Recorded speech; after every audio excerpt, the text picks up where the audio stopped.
స్తోత్రం అండి. అవకాశం ఇచ్చిన తండ్రి గారికి, తల్లి గారికి, వారి కుటుంబాలకి, ఇక్కడున్న సేవకులకి, విశ్వాసులకి, సేవకురాళ్ళకి అందరికీ మీ అందరికీ నా వందనాలండి. నేను చెప్పే సాక్ష్యం ఏంటంటే, ఈ కుటుంబం గత 98 నుంచి రాయనపాడు గ్రామంలో ఉద్యోగ కోటాలో ప్రారంభమైనండి. గతంలో మే నెలలో గంగనేలో జరిగాయి. అయితే ప్రభు చిత్తం బట్టి తండ్రి గారితో మాట్లాడినప్పుడు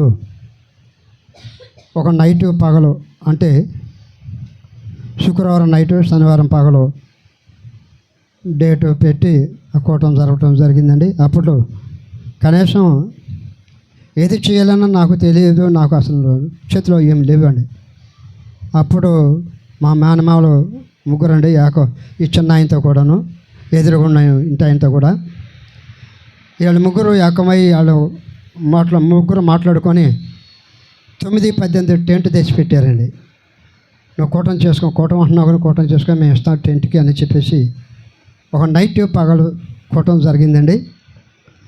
తర్వాత అక్కడి నుంచి నేను కంటిన్యూ ఉద్యోగుడు ఇదే మార్చి నెలలో, అప్పుడు 25-26 అనుకుంటండి, ఆ సమయాల్లో కూటం జరిగింది 98లో. అక్కడి నుంచి ప్రతి సంవత్సరం మార్చిలోనే, అక్కడి నుంచి నేను తర్వాత 2002లో రాయనపాడు వచ్చేసాను. ఇంచేతంటే 82-83లోనే ప్రభు నాకు చెప్పారు, నువ్వు ఇక్కడ ఉండవు, నువ్వు రాయనపాడు వెళ్ళిపోతావు, రాయనపాడులో ఉండడం నీ తండ్రి స్థలము 2 సెంటు స్థలం నీ స్వాధీనం చేస్తాను, నువ్వు అక్కడికి వెళ్తావు అని చెప్పేసి ప్రభు చెప్పారండి. అయితే నేనేమాత్రం అంగీకరించాల. కారణం ఏంటంటే, అక్కడ సేవకులు చాలామంది ఉన్నారు, పని చేస్తున్నారు. ఏది ఇన్ని సంవత్సరాలు బట్టి దాదాపు 27 సంవత్సరాలు అక్కడ ఉన్నాను, ఏదో ఇక్కడ సాగిపోతున్నాను నెమ్మదిగా అని చెప్పేసి అక్కడికి వెళ్తే మళ్ళీ నేనేదో పోటీకి వెళ్ళినట్టు కూడా అని చెప్పేసి నేను రాలేదండి. 91లోనే చెప్పారు ప్రభు నువ్వు వెళ్ళిపోమని. అయితే నేను మాత్రం ముందుకు రాలేదండి. తద్వారా భార్యని కోల్పోవటం జరిగింది.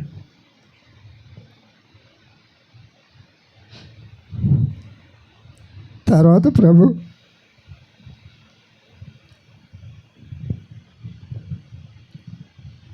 వయస్సులో నేను ప్రభు దగ్గర బాగా ప్రార్థన చేశాను, నిశ్చితం ఏంటి అని ప్రార్థన చేసినప్పుడు చాలా వాగ్దానాలు చేశారు ప్రభు. అందులో యెషయా గ్రంథం 45వ అధ్యాయము 54, మరి 60వ అధ్యాయము, కీర్తన 132వ అధ్యాయము, 44వ అధ్యాయము, ఇవన్నీ కూడా చాలా అధ్యాయాలు నాకు ప్రభు వాగ్దానం చేశారు. తర్వాత యెషయా గ్రంథంలో 41వ అధ్యాయము 8వ వచనం కూడా ప్రభు నాకు బూదిగంతంలో నేను ఎత్తుకు పట్టుకున్నాను, నేను విపేక్షగా నా సేవకుడిగా నేను ఏర్పరచుకున్నాను అని నీతితో చెప్పాను, నువ్వు దిగులు పడవద్దు, భయపడవద్దు అని కూడా ప్రభు చాలా విషయాల్లో వాగ్దానం చేశారు. అందులో ఒక పాట, ఓ ఇశ్రాయేలు వెనక చూడకు, భాగ్యుడు నీవే అనే ఒక పాట నాన్నగారు రాసిన పాట అప్పట్లో. ఆ పాట ప్రభు బాగా నన్ను బలపరిచిందండి. తద్వారా దేవుని చిత్తం ఏముందో దేవుని మాటలు పడి వెళ్ళిపోదాం అని చెప్పేసి 2001లో నా భార్య చనిపోయింది. 2002లో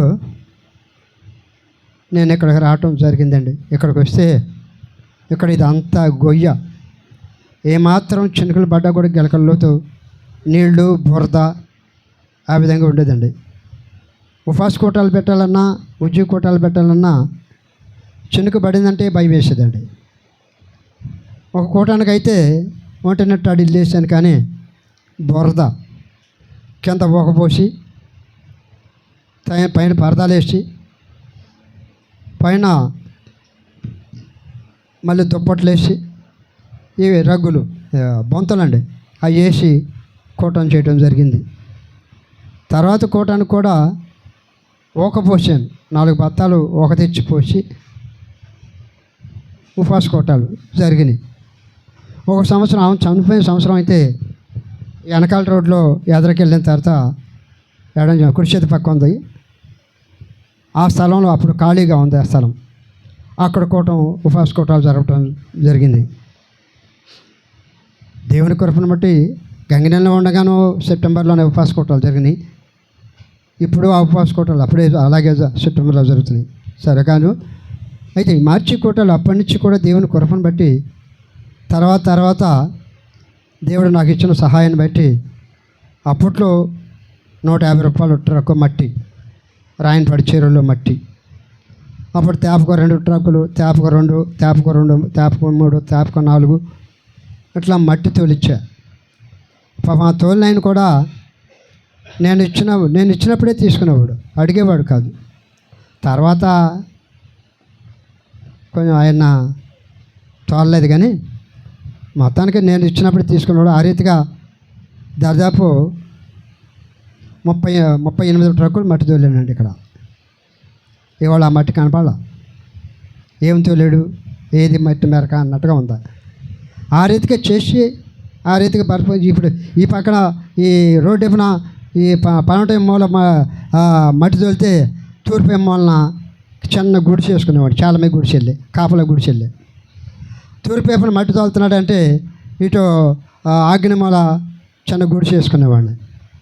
ఆగ్నేయ మూల మట్టి తోలుతున్నామంటే ఇటు ఉత్తర వైపు మూలన గుడిసె వేసుకునేవాడు. ఆ రీతిగా 4 పక్కలు తిరిగినా కానీ బయటికి ఒక్కసారి వెళ్ళానండి.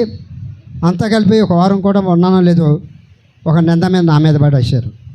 తద్వారా నేను ఆ దెబ్బతో అప్పటికప్పుడు నుంచోబెట్టి ఆ వాసాలు ఆ కర్రలు అవన్నీ ఉంటే తీసుకొచ్చి ఈమోన్లే ఎదురు మన గుమ్మంకి ఎదురుగానే అక్కడ వేసుకొని అక్కడ ఉన్న చానాలు తర్వాత తండ్రి గారు తల్లి గారు చేసిన ప్రార్థన బట్టి, సంఘం చేసిన ప్రార్థన బట్టి మట్టి తోలటం, తర్వాత చర్చి వేసుకోవటం జరిగిందండి. చర్చి కూడా 2011లో శంకుస్థాపన చేయటం జరిగిందండి. ఆ శంకుస్థాపన చాలా కాలం, దాదాపు 4-5 సంవత్సరాలు అలాగే ఉండిపోయిందండి. తర్వాత కొంచెం 4 రాళ్ళు దాటం అంటే అన్నయ్యలో పెడితే నేను అడిగినంత ఎత్తేనే వస్తా, లేకపోతే రానివాడేవాడు. బతిలు ఆడుకునేవాడు. కట్ట తెస్తే 50 రాళ్ళకి కట్ట ఆవు చేసేవాడు. 10 రాళ్ళు ఉంటే కట్ట సిమెంట్ ఆవు చేసేవాడు 10 రాళ్ళకి కూడా. ఆ రీతిగా అయినా సరే మనకు తెలీదు ఎంత సిమెంటు ఎన్ని రాళ్ళకి ఉపయోగపడుతుంది అనేది నాకు అసలు తెలియదు. అంతే కావాలనుకునేవాడిని. అతని కూలి అతనికి ఇచ్చేవాడిని, కూలిగానే ఇచ్చేసేవాడిని. ఆ రీతిగా కట్టుకుంటూ సాగొచ్చానండి. ఆ రీతిగా కట్టుకుంటూ ఈ విధంగా తర్వాత 2017లో నేను గంగినెలలో ఉండగా ఒక కుటుంబం 3 కుటుంబాలు నాకు బాగా పరిచయం ఉండే, 2 కుటుంబాలు. ఇప్పుడు హైదరాబాద్ వెళ్ళి అక్కడ ఉన్నారు. అనుకోకుండా నేను అక్కడికి వెళ్ళి బాగా స్వతంత్రంగా ఉంటారు ఒక తల్లి పిల్లల్లాగా. ఇంతకాలం మటు ప్రార్థన చేస్తారు, మీరు ప్రార్థన చేస్తున్నారు, నేను అక్కడ మందిరం వేస్తున్నాను, ప్రార్థన చేయండి, మందిరం వేసుకోవాలి, సిమెంట్ పోలు నిలబెట్టి ఆ పాట ఉన్నాయి అని చెప్పేసి అన్న సందర్భంగా మాట్లాడుతా, ఏమండి ఏం పోయింది, మీ 2 అక్కాజీలు ఉన్నారు, చెరువుకి 5 చెరువు 10 ఇవ్వచ్చుగా అని చెప్పేసి నేను సరదాగా జోకు మాట అనేసానండి. అందులో నన్ను తండ్రి గారు తల్లి గారు క్షమించమని కూడా మనం చేసుకుంటున్నాను. అలాగే నేను ఇస్తానయ్యా అని చెప్పేసి చెల్లెలు అయితే రాలేదు, కానీ అక్క మాత్రం ఇప్పటికీ ఎప్పుడైనా ఫోన్ చేస్తే బాగున్నామయ్యా, మందిరం ఎలా ఉందయ్యా, ఎంతలోకి వచ్చిందయ్యా అని అడుగుతుందాడు అక్క అయితే. చెల్లెలు అయితే అసలు మా కనపడదు. ఆ రీతిగా ఆ సమయంలోనే ఆమె 10,000 రూపాయలు నా బ్యాంక్ అకౌంట్లోకి చేసిందండి. ఇప్పుడు తండ్రి గారితో చెప్పాను, ఈ విధంగా జరిగిందయ్యా అంటే, నువ్వు అడిగావా ఏంటని అన్నారు. నేను అడగటం కదా సోదరపై ఈ విధంగా జరిగింది అని కూడా నేను తండ్రి గారితో చెప్పాను. అలాగైతే సరే, అడిగితే మాత్రం జాగ్రత్త అన్నారు అయ్యగారు. నేను అడిగింది కాదా, ఇది సందర్భంగా సరదాగా స్వతంత్ర బాబు ఈ విధంగా నవ్వుకుంటా అనుకున్న మాటలు అయ్యాయి అన్నప్పుడు సరే అన్నారు. ఆ 10,000తో రేకులు తెచ్చేసానండి. తెచ్చి మా మోసే ఏ మాటకి ఆ మాట, ఇవాళ ముఖం చూడలేదు, పిలిస్తే పలకడు, ఇదిగో నీకు ఏదైనా తెల్లారిపాటు నీ కంటి ముందు ఉంటే నీ ముందు ఉంటేనే కాదా అంటాడు. అంతే, ఫోన్ కూడా ఎత్తడు. అయితే 30-40 వేల దాకా మోసే తెచ్చాడు. పైపులకి, కూలోళ్ళకి, మరి ఈయనటికి రేకులు మాత్రం 10,000 మాత్రమే ఉన్నాయి నా దగ్గర. ఆ 10,000తో రేకులు తెచ్చాను. తక్కిన పైపులు కూలోళ్ళు మరి బిల్డింగ్ మేస్త్రి ఇవన్నీ కూడా ఆయనే పెట్టుకొని ఈ చర్చి రేకేయటం జరిగిందండి. దానికి ముందు ఎదరే ఆ ఖాళీలోనే చిన్న గుడి చేసుకొని ఉన్నాను. అప్పటికే రేకులు చర్చి దగ్గర ఇచ్చే రేకులే. ఇంకో రేకు నేను కొన్నది లేదు, ఇంకో నాపురాయి నేను కొన్నది లేదు, ఇంకో నీళ్ళ తొట్లు కానీ నేను ఇప్పటికీ ఈ రోజుకి నేను కొన్నది లేదు రూపాయి పెట్టి. చర్చి దగ్గర నుంచి వచ్చినాయి అన్నీ కూడా. అయితే ఇప్పుడు చర్చికి పెట్టినట్టు ఆ తలుపు కూడా చర్చిదేనండి. అయితే ఆ తర్వాత నేను వేసేసిన తర్వాత అయ్యా మరి అది కారిపోతుంది, నేను చర్చిలో ఉంటాను ఇల్లు వేసుకున్న దాకంటే ఒక్కడ వేదిగా పర్వాలేదులే ఉండన్నారు అయ్యగారు. 1 సంవత్సరం అన్నదే దాదాపు 4 సంవత్సరాలు 5 సంవత్సరాలు ఉన్నా చర్చిలోనే. తర్వాత ఈ కాగితాలు పెట్టి 30,000 తెచ్చి మోసే వాళ్ళు ముగ్గురు ఏం మాట్లాడుకుంటారో నాకు తెలీదు. మోసే మాత్రం ఆ స్థలం కాగితాలు పెట్టి 30,000 తెచ్చి నేను ఇల్లు వేస్తానని చెప్పి అన్నాడు. సరే నాకు మరి కాగితాలు పెడితే ఎట్టగానంటే మేము విడిచిపెట్టుకో నీకు సంబంధం లేదు చెప్పి అన్నారే. కానీ తర్వాత సమావేశంలో ప్రసంగి విడిచిపెట్టాడు, ఆ కాగితాలు తెచ్చేసారు. అయితే ఇంకా చరిత్ర చాలామంది దాని గురించి అదంతా మనకొద్దు. అయితే ఇల్లు వేసుకోవటం జరిగింది. ఇల్లు వేసుకోవడంతో అప్పుడు కరోనా టైం అనుకుంటండి. అప్పుడు అయ్యగారిని పిలవాలన్నా మరి నేను వెళ్ళాలన్నా కూడా మరి సమయాన్ని పిలిచి అయ్యగారితో ప్రార్థన చేసుకుందాం నాకు అవకాశం కుదరలా. అప్పుడు మోసే బామ్మర్ది యేసు ప్రసాదు వాళ్ళిద్దరు వచ్చి జూన్ వర్షంలోనే ఆ బురదలోనే గాయతాలు తీసి సిమెంట్ పోలు నిలబెట్టి అవి ఎంత నిలబెట్టమంటారు అయ్యాను.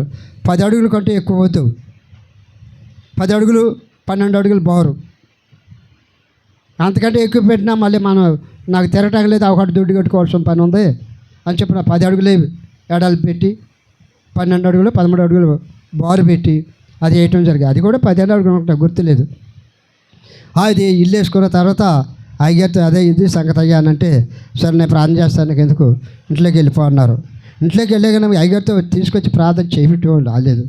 తర్వాత నాకే ఆలోచన కొన్ని వాక్యాలు అయ్యగారు చెప్పడం ద్వారా కొంతమంది సేవకులు ఇంట్లో గృహ కోటాలు పెట్టుకోవటం చూడటం ద్వారా దాన్ని బట్టి ఇక నేను ఇల్లు వేసానే కానీ ఇంతవరకు ఇంట్లో ఇన్ని సంవత్సరాల్లో నేను సేవకుడిని అయ్యుండి ఇంట్లో ప్రార్థన పడితే పెట్టించుకున్నాను కుదరదాన్ని చెప్పేసి అప్పుడు అయ్యగారితో మాట్లాడినప్పుడు అయ్యగారు జనవరిలో డేట్ ఇచ్చారు 20వ తారీఖు.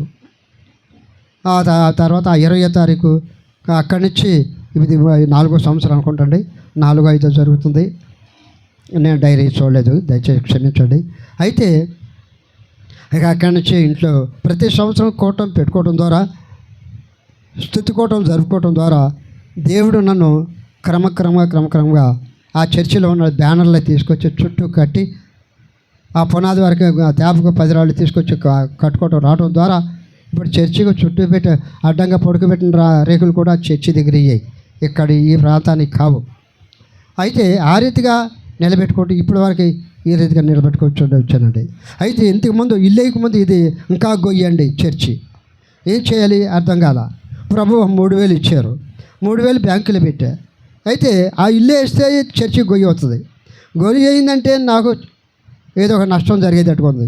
చాలా భయం వేసింది. నా ప్రాణం నా గుప్పిట పెట్టుకున్నాను అన్నంత భయం వచ్చేసింది. అప్పుడు ఒక రాత్రి పగల్లోనే ఈ ఇసుకంతా మొత్తం గుమ్మ వేసి లాగేసి ఆ ట్రక్ మట్టి ఈ స్టేజీ వరకు పోయటం జరిగిందండి. ఒక రాత్రి పగల్లోనే మొత్తం లాగేసేసి ఆ రీతిగా చేసి ఈ రీతిగా నిల్చోబెట్టానండి. ఇప్పుడు పునాది కూడా లేగితే కొంతవరకు నాకు ఆ వేదన అనేది కొంచెం తగ్గుద్దని నేను ఆశపడుతున్నాను. రీతిగా ఈ కూటమి కొరకు దాదాపు ఫిబ్రవరి నుంచి కూడా నేను గంట ప్రార్థన చేస్తాను. ఈ సంవత్సరం ఏమైనా సరే ప్రభు నువ్వు నాకు కూటమి ఘనంగా జరిగించి మరి ఏ అభ్యంతరం లేకుండా నాకు సహాయం చేస్తే ప్రభు తీసుకురా ప్రభు అని ప్రార్థన చేస్తున్నాను. ఆ రీతిగానే దేవుడు నా కూటానికి చిక్కిని ఈ సంవత్సరం చిక్కిని ఎలాగా అనుకుని చాలా భయపడ్డా. అయితే దేవుడు ఈ సమయానికి చక్కగా మనకు అవకాశం కలగజేశారు. ఒక సహోదరుడు అంటే నీతీశ్వరుడు యొక్క పాస్టర్ గారి తమ్ముడు అండి, పంచాయతీ ఆఫీసులో చేస్తాడు. నాతో బాగా పరిచయం, అతని భార్య ఆయన కూడా బాగా పరిచయంగా ఉంటాడు. ఒక అన్నదమ్ముల అన్నంత శ్వాసలుగా ఉంటాడు. ఇట్లా నా ఏదో సందర్భంగా మాట్లాడతా అతనితో పంచాయతీ ఆఫీసులో ఒక సందర్భంగా మాట్లాడతా నాకు ఇట్లా కూటం మరి చికెన్ కావాలయ్యా, మరి ఏమన్నా అవకాశం మీకు తెలుస్తానంటే, నాకు తెలిసిన ఆయన ఉన్నాడయ్యా పైడూరుపాడు, నేను ఫోన్ చేసి మాట ఎంత కావాలన్నాడు. అప్పట్లో 3 కేజీలు 2 కేజీలు చెప్పా. ఎంత అంటే ఎంత అయితే నేను అడిగి చెప్తాలే అన్నాడు. ఎంతో చెప్పారు. మరి డబ్బులు ఎప్పుడు ఇస్తారంటే 2 రోజులు లేటుగా వస్తాయి అన్న. సరే నేను చెప్తాలే మీరు అని చెప్పేసి ఆ రీతిగా ఇప్పటికీ అతని రాత్రిగా నిన్న కూడా అవకాశం లేదయ్యా, మీరు ఏదో చూసుకోండి అన్నాడు. మళ్ళీ రాత్రి 11ంటికి మళ్ళీ ఫోన్ చేసి, అయ్యా నేను ఇంకొక అతను అడిగాను, అతను ఒకే అన్నాడు, రేపు పొద్దున నేను ఫోన్ చేస్తాను, మీరు వచ్చి తీసుకెళ్ళండి అన్నాడు. ఆ రీతిగానే నేను ఎందుకైనా మంచిదని చెప్పేసి ఎట్టబోయేటోడదని 5 కిలోలు చెప్పాను. 5 కేజీలు చికెన్ తేవటం జరిగిందండి. అయితే దేవుడి కృపను బట్టి దేవుడు కోటాలు అసలు బ్యానర్లు కూడా విజయ్ గారు నేను ఎప్పుడు ఇస్తే అప్పుడేనండి అట్లా తీసుకుంటుంది. ఆ రీతిగానే వాటర్ టెంట్ అయినండి, కుర్చీ లేదని ఇప్పుడు ఇవాళ పొయ్యి తేలేదు. పొయ్యి తెచ్చినా నేను ఎప్పుడితే అప్పుడే తీసుకు ఇది వాటర్ ప్లాంట్ అయిన కూడా నేను ఇచ్చినప్పుడే తీసుకుంటాడండి, అడగడు. మళ్ళీ కోటానికి ఇచ్చినా సరే, అయ్యా నేను మర్చిపోయానయ్యా అని అంటే, సర్లేండి మీరు ఎప్పుడైతే ఇప్పుడు బ్యాంకులో దాచినటువంటి మీ డబ్బులు ఎక్కడ బతికండి అంటాడు. ఆ రీతిగా ప్రతి ఒక్కటి ఇక్కడ ఏది కలిగినా తల్లిదండ్రి యొక్క ఆత్మ, తండ్రి గారు తల్లిగారి యొక్క ప్రార్థన యొక్క సహకారంతో ఈ సెంటర్ ఈ విధంగా క్రమంగా బలపడుతూ వస్తుందంటే కారకులు వారేనండి. నాదంటూ ఏమీ లేదు. నేను వారి పక్కన ఏదో ఒక పూచి పొగలాగా ఏదో పిల్లవాళ్ళలాగా వెనకాల తిరుగుతున్నా. అంతవరకే నా పరమాత్మ పని చేస్తున్నామా లేదా అంతవరకే. అలాగే రెబకా గారు అండి, మన మగళేశ్వరం రెబకా గారు, సిరిచంద్ర అమ్మగారు, రాణి గారు, మరి ఈ విధంగా వీళ్ళు ముగ్గురు మాత్రం ఎప్పుడు ఫోన్ చేసినా సరేనయ్యా అంటారండి. తప్పనిసరిగా వస్తారు. అసలు చెక్ చేయలు బచ్చి చేసేస్తారండి. తర్వాత కొత్తపూడి అయ్యగారండి, మరి అయ్యగారు కోటమయ్యా మరి నాకు ఇది ఫలానా కావాలంటే నేను తెస్తానయ్యా అంటారు. డబ్బులు ఇచ్చినా కూడా తీసుకో, బతిలాడి బలవంతం చేసినా కూడా తీసుకోవడం. మరి ఆ రీతిగా ఏమలే అయ్యగారి కంటే ఎక్కువ ఏంటండి, నేను తెస్తున్నాను, నేను నీకేది కావాలో చెప్పు ముందు నేను తెస్తాను, నువ్వు ఆలోచించచ్చు మాక అంటాడు. అలాగే పేదలు బాగోట్లేదు అయ్యి నేను రొయ్యలు తెస్తానని చెప్పి తీసుకొచ్చాడండి. ఆ రీతికి ఈ కూటానికి మాత్రం ఆయన సపోర్ట్ ఈ విధంగా కూరల విషయంలో ఆ రీతిగా పడతారు. తర్వాత మధ్య కొన్ని ఉపాస కోటాలు, స్థుతి కోటాలు, గృహ కోటాలు ఇవి ఉన్నాయండి. వీటికి కొర్నేలయ్య గారికి ఆయనకి ఇస్తానన్నాడు డబ్బులు ఇస్తే చేపలు అయితే నేను ఏది చెప్తే అది ఆయన తీసుకొచ్చి కోటాలు ఏ రీతిగా చేస్తాడు. ఆ రీతిగా దేవుని కృపను బట్టి ఈ కోటాలు ఆ విధంగా జరుగుతున్నాయండి. మరి ఇంకా చిల్లర కోట అండి, చిల్లర కోట ఆయన కూడా అంతే. పొద్దున ఆ సిట్టి రాసేసి ఇచ్చేస్తా, రేపు సాయంకాలం అనగా ఇవాళ పొద్దున్న తీసుకెళ్ళి సాయంకాలం మనకి అవసరం అనగా ఈ పూట తీసుకెళ్ళి ఆ పట్టి తీసుకెళ్ళి మొత్తం నాకు ఏదైతే కావాలో మొత్తం కూరగాయలు ఒక కింద ఒక లెక్క, పచారీ సరుకులన్నీ ఒక లెక్క, ఒక పేపర్ మీదే కింద పైన రాసేసి మధ్యలో గ్యాప్ ఇచ్చి రాసిచ్చేసి ఇచ్చేస్తానండి. మొత్తం నేను సాయంకాలం 6-7 వెళ్తే మొత్తం నన్ను నుంచోబెట్టేసి మొత్తం ప్యాకింగ్ చేసేసి బండి మీద తీసుకొచ్చి ఇంటికాడ దిచ్చి వెళ్తాడండి. కానీ రూపాయి డబ్బులు బాబాయ్ నాకు ఇంత అయినాయి అంటాడు.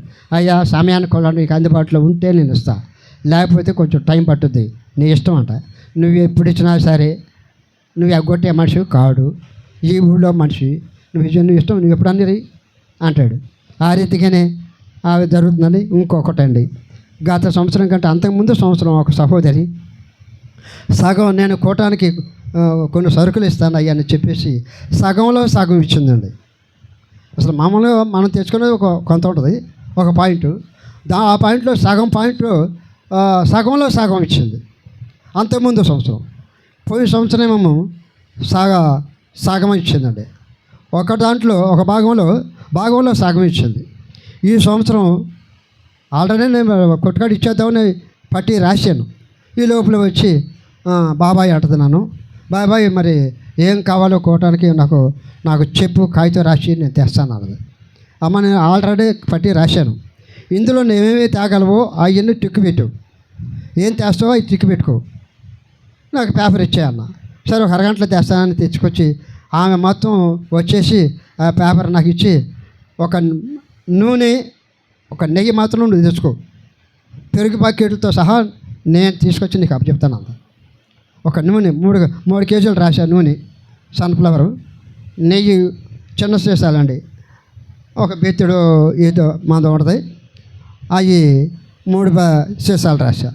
ఆ 2 నువ్వు తెచ్చుకో, తక్కిన మొత్తం నేను తెస్తానని చెప్పేసి నిన్న పొద్దునే తీసుకొచ్చి అప్పచెప్పి వెళ్ళిందండి. ఆ రీతిగానే తర్వాత అయ్యగారు కూడా ప్రతి సంవత్సరం అయ్యగారు కూరగాయలు పంపిస్తారు. ఆ రీతిగానే అయ్యగారు నిన్న సాయంకాలం రాత్రి సాల్మన్ గారు అయ్యగారు వస్తే ఆయన తెచ్చి పంపించారు. అన్ని కూరగాయలు వచ్చాను. నిజంగా దేవుడు ఆ రీతిగా ఒక సహోదరి, అయ్యా నేను ఎప్పుడు ములక్కాయలు రాస్తా 2, 3 రాస్తా పట్టితో పాటు. ఈ సంవత్సరం సహోదరి, అయ్యా ములక్కాయలు నేను ఇస్తాను, మీరు కొనమాకండి అంటాయి. అలాగే రాత్రి 7-8 కాయలు ఉంటాయి, ఆయన తీసుకొచ్చి ప్రార్థన చేసుకొని వెళ్ళింది ఆ సహోదరి. ఆ రీతిగా దేవుడు ఎలాంటి కొరత, రైస్ కూడా అంతే, రైస్ లేవు ఇంట్లో, అసలు లేకుండా లేవు, ఉన్నాయి. అసలు సరిపెడితే అవి సరిపోతాయి బియ్యం. అసలు ఎప్పుడో కోటాలు ఎప్పుడు తెచ్చినాయి, మధ్యలో వచ్చినాయి. ఇవన్నీ లెక్కేసుకుంటే పని కొత్తయా పనికి రావా ఇవన్నీ డౌట్ లేకుండా, వెనక ముందు ఆలోచన లేకుండా ఒక కట్ట తీసుకుంటే పోద్దని చెప్పేసి ఫోన్ చేసి నాకు వేస్తాడు. ఎప్పుడు అతనుగా నేను గంగినెలలో ఉండగా పరిచయం ఆయన దుప్పట్లు వేసాడు, చెప్పాను చాలాసార్లు మీకు. తర్వాత ఇక్కడికి వచ్చినా కూడా అయ్యే ఇప్పుడు రైస్ వేస్తాడు. నేను ఫోన్ చేసి, అయ్యా రాత్రి నుంచే కూటం జరుగుతుంది, మరి రేపు శనివారంతో నాకు కూటం ఆఖరు, మరి నాకు కట్ట బియ్యం కావాలి, నాకు బియ్యం లేవంటే సరే వేస్తానయ్యా అన్నాడు. తీసుకొచ్చి నిన్న పొద్దున్న తీసుకొచ్చి వెళ్ళాడంట కట్ట బియ్యం. ఆ రీతిగానే ప్రభు ఆ కోటాలు నేను ఇచ్చినప్పుడు ఆయన తీసుకున్నప్పుడు అండి. పాత బిల్లు కూడా ఇంకా 250 ఉందండి ఆయనకి ఇవ్వాల్సింది. ఆ రీతిగా ఈ కోటాలు ఘనంగాను సంతోషకరంగా మహిమకరంగా జరుగుతున్నాడండి. నిజంగా బుధవారం నాడు ఇంకొకటి జరిగిందండి. బుధవారం నేను ఇంకొక అరగంటకు కోట స్టార్ట్ చేస్తానగా కరెంట్ లేదు, కరెంటు ప్రాబ్లం, కోటం వస్తుంది అనేసరికి కోట టైర్కి నాకు ఇదొకటి కొంచెం బాగా ఇబ్బంది అవుతుంది. ఆయన అంత నేను గురువారం అనుకుంటా, గురువారం నేను బుధవారమే అక్కడికి వెళ్ళేసి వచ్చేసరికి నేను కోటం అయ్యే స్నానం చేసి స్టేజ్ మీద రాబోయేసరికి కరెంట్ వచ్చేసింది. దేవుని స్తోత్రం, థ్యాంక్ యూ జీసస్. ఆ రీతిగా కోటం జరిగింది. నిన్న విజయవాడ కోటానికి వెళ్ళేసరికి కరెంట్ లేదండి. గట్టిగా స్నానం చేసి ప్రార్థన చేసుకుంటున్నానండి, లోపల కరెంట్ వచ్చేసింది. ఆ రీతి కరెంట్ ప్రాబ్లం కూడా లేదండి. దేవుడు ఆ రీతిగా ఈ కూటం ఘనంగాను సంతోషకరంగా మహిమగా జరుగుతున్నారు. దేవుని కృపను బట్టి, దేవుని పిలుపుని బట్టి నేను ఒక్కడైనాను అన్ని విషయాల్లో నేను పరిగెడతాం అవుతుందండి. అటు నీళ్ళు తెచ్చుకొని ఇక్కడ కూటం జరుగుతున్నది, కూటం ఆ మధ్యలో ఆపేసి పంపు 9:30 ఆ టైంలో 9-9:30కి వస్తుందండి పంపు నైటు. వాళ్ళు పరిగెట్టి నీళ్లు పట్టుకోండి, ఇక్కడ నీళ్ళు లేకపోతే పని అవ్వదు. ఆ రీతిగా జరుగుతుంది. సహోదరులు మన ఇంటికి ఎదురు ఉన్నవారు, మా మేనమామ గారు కోడళ్ళు, వాళ్ళే ఆ రమ్మలు తీసుకెళ్ళి అక్కడ పెట్టేసి వాళ్ళే పట్టేస్తారు. ఆ రీతిగా జరుగుతుంది. ఇంకా సహోదరులు కొంత కూటం అయినాక మనోళ్ళే వచ్చి వాళ్ళే వచ్చి ముద్ద తిని కొంచెం కుత్తి కాతి ఉంటే తీసుకెళ్ళిపోతారు.